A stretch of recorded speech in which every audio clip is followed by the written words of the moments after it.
ഗതാഗത മന്ത്രിയെക്കുറിച്ച് ഒരു ആത്മവിശ്വാസമുണ്ട്, അവരുടെ ടീമിനെ കുറിച്ച്. കുറച്ച് നാൾ കഴിയുമ്പോൾ ഈ പൈസ ഒന്നും വേണ്ടെന്ന് ഗവൺമെൻറ്റിനോട് പറയും, ധനകാര്യ വകുപ്പിനോട്. അവരുടെ ആ ടീം അത് നന്നായി ചെയ്യുമെന്നാണ് എൻ്റെ വിശ്വാസം. KSRTCയുടെ വരുമാനം അവർ വർദ്ധിപ്പിക്കും, ഒരു സംശയം വേണ്ട.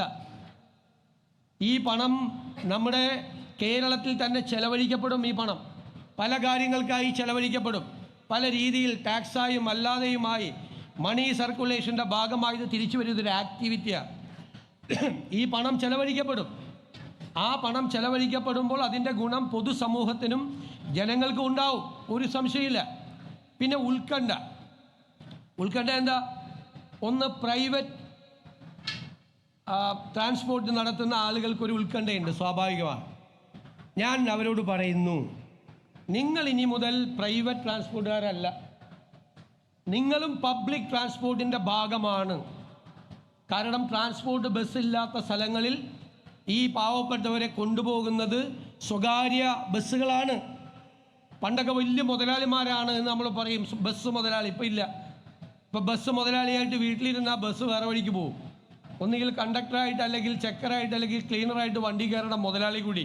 ആ ഒരു കാലമാണ്. ട്രാൻസ്പോർട്ട് ബിസിനസ് നല്ല ക്രൈസിസിലാണ്. ഈ ഗവൺമെൻറ് അതിനെക്കുറിച്ച് നന്നായി പഠിച്ചിട്ടുണ്ട്.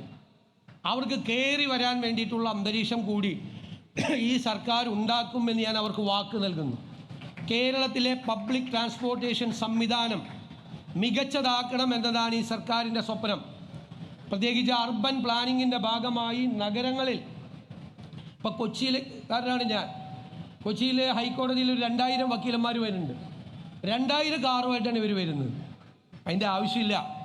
പബ്ലിക് ട്രാൻസ്പോർട്ടേഷൻ മികച്ചതാണെങ്കിൽ വക്കീലിന് വീടിൻ്റെ പുറത്തേക്ക് ഇറങ്ങി നിന്നാൽ, ഡോക്ടർക്ക്, എഞ്ചിനീയർക്ക്, ജീവനക്കാർക്ക് വീടിൻ്റെ പുറത്തേക്ക് ഇറങ്ങി നിന്നാൽ ഏത് ഡെസ്റ്റിനേഷനിലും പോകുന്ന ഒരു പൊതു ഗതാഗത സംവിധാനം ഉണ്ടെങ്കിൽ അവർ ഈ വണ്ടി എടുക്കില്ല. അപ്പോൾ അവർക്ക് ആ വണ്ടിയിൽ കയറി വരാം. അപ്പം നമ്മുടെ ഈ നഗരങ്ങളിലെ വാഹനങ്ങളുടെ സാന്ദ്രത കുറയ്ക്കാം. അതിനു വേണ്ടിയിട്ടുള്ളൊരു അർബൻ പ്ലാനിങ്ങും പബ്ലിക് ട്രാൻസ്പോർട്ടേഷൻ സിസ്റ്റത്തെക്കുറിച്ചും ഈ ഗവൺമെൻറ് ഗൗരവതരമായി ആലോചിക്കുന്നുണ്ട്. അത് സ്വകാര്യ മേഖല കൂടി അതിൻ്റെ പങ്കാളികളാവും. ആ സ്വകാര്യ മേഖലയ്ക്ക് എന്തെങ്കിലും ഒരു നഷ്ടം ഈ ഒരു പദ്ധതി കൊണ്ട് ഉണ്ടായിട്ടുണ്ടെങ്കിൽ അതുകൂടി നികത്താനുള്ള നടപടി ഗവൺമെൻറ് സ്വീകരിക്കുമെന്ന് ഞാൻ ഉറപ്പ് നൽകുന്നു. ഒരു സെക്ടറും തളരാൻ പാടില്ല. ഒരു സെക്ടറും തളരുന്ന സെക്ടറിനെ താങ്ങി നിർത്തുകയാണ് ഗവൺമെൻറ്റിൻ്റെ ജോലി. മൂന്നാമതൊരു കാര്യം, അതെനിക്ക് ഇഷ്ടപ്പെട്ടു. നമ്മുടെ മെൻസ് അസോസിയേഷൻ അവർ ഭയങ്കരമായ പ്രതിഷേധമാണ്. സ്ത്രീകൾക്ക് മാത്രം സൗജന്യം കൊടുക്കാൻ പോകുന്നു എന്നുള്ള ഒരു പ്രതിഷേധമാണ്. അപ്പോൾ അവർ വേറെ ബസ്സിലൊക്കെ യാത്ര ചെയ്യുന്നുണ്ട്. അതൊരു രസകരമായ ഒരു കാര്യം കൂടിയായിട്ടാണ് ഞാൻ കാണുന്നത്. അതിനോടൊന്നും നമുക്കൊരു വിരോധമില്ല. പക്ഷെ എല്ലാ പ്രശ്നം എന്താ? പൊതുവായി എല്ലാ പുരുഷന്മാരെയും കുറിച്ചല്ല ഞാൻ പറഞ്ഞത്. ഞാൻ ഒരു പുരുഷ വിരോധിയൊന്നുമല്ല. ഈ ഇത്രയും പൈസ ബാക്കി വരുന്നു എന്ന് പറഞ്ഞ് ഇവർ യാത്ര ചെയ്യുമ്പോൾ ഇവരുടെ കയ്യിലാണെങ്കിൽ ആ പൈസ വീട്ടിലെത്തും. മറ്റേതാ സൗജന്യം കൊടുത്താൽ ഈ ബാക്കി വരുന്ന പകുതി കുറച്ച് പേര് കൊടുക്കും വീട്ടിൽ, ബാക്കി അവിടെ പോവും. ഞാൻ പറയില്ല, ഗവൺമെൻറ്റിന് കിട്ടും പൈസ, സർക്കാരിന് കുഴപ്പമൊന്നും ഉണ്ടാവില്ല, പോയില്ല. അപ്പോൾ ഇവർക്കൊന്ന് കൊടുക്കട്ടെ. മാത്രമല്ല ഞാൻ പറയുന്നു, ഈ പദ്ധതി ഈ സംസ്ഥാനത്തെ സർക്കാരിന് കേരളത്തിലെ സ്ത്രീകളോടുള്ള ആദരവായി നിങ്ങൾ കാണണം. ആദരവാണ്. സ്ത്രീകളെ ബഹുമാനിക്കാൻ ഒരു സമൂഹം പഠിക്കണമെന്നുള്ളൊരു സന്ദേശം കൂടിയാണ്. ആദരവോടുകൂടി, ബഹുമാനത്തോടു കൂടി നമ്മുടെ അമ്മമാരെ, സഹോദരിമാരെ അവരെ കാണണം.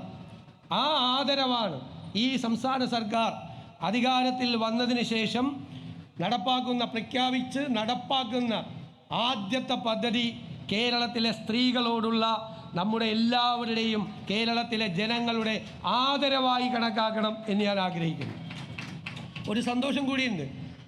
ആദ്യം ഈ ബസ് യാത്ര ചെയ്യുമ്പോൾ ഇതിലെ ഡ്രൈവറും കണ്ടക്ടറും വനിതകളാണ്.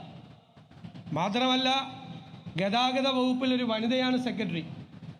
ചുമതലയേറ്റ ഒരു വനിതാ സെക്രട്ടറി ആദ്യം ഉത്തരവിടുന്നത് ഇതാണ്. ഈ പരിപാടിയിൽ ഈ പദ്ധതി കൂടിയാണ്. മൊത്തം അങ്ങ് സ്ത്രീകൾ ടേക്ക് ഓവർ ചെയ്തേക്കുക. അങ്ങനെ ആകട്ടെ, ഇനിയുള്ള കാലവും അങ്ങനെ ആകട്ടെ എന്ന് ഞാൻ ആശംസിച്ചുകൊണ്ട് നിറഞ്ഞ അഭിമാനത്തോടു കൂടി, നിറയുന്ന കണ്ണുകളോടുകൂടി ഞാൻ ഈ പ്രിയദർശിനി പദ്ധതി കേരളത്തിലെ സ്ത്രീകൾക്കായി സമർപ്പിക്കും.